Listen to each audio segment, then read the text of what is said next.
বন্ধুরা দেখো, আমি আজকে একটা জবা ফুল দেখাচ্ছি। একটা জবা ফুলের দুটো কালার। এমনিতে আমরা দেখতে পাই এই কালারের একটা জবা ফুল হয়, আর এই কালারের মানে পুরোটাই রেড এরকম একটা জবা ফুল হয়। কিন্তু এই যে দেখো, আমি এই যে নিয়ে এসেছি, এই যে একটা এরকম জবা ফুল আমরা দেখেছি নর্মালি পুরো লাল, যেটা এই যে এটাতে আছে। আবার এইটা দেখো এরকম একটা হয়, আজকে আমাদের বাড়িতে তুলে নেওয়া হয়েছে, পুজোতে দিয়ে দেওয়া হয়েছে, না তোমাদেরকে দেখাতাম আমি। এই রকমের একটা জবা ফুল কিন্তু হয়।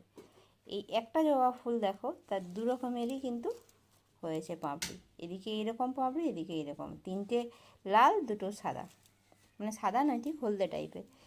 দেখো এর আবার এই যে লালটা কিন্তু একটু একটু এর সাথে থেকে থেকে দেখো একটু একটু হলদে বর্ণ এসেছে, কিন্তু দেখতে পেয়েছো একটু এখানটায় হলুদ আর এই বাকিটা লাল। এটা কিন্তু নেই, এপাশের লালটা কিন্তু নেই। আমি তো এর আগে কোনোদিনও এরকম জবা ফুল দেখিনি, প্রথম দেখলাম, তাই তোমাদের সঙ্গে শেয়ার করি।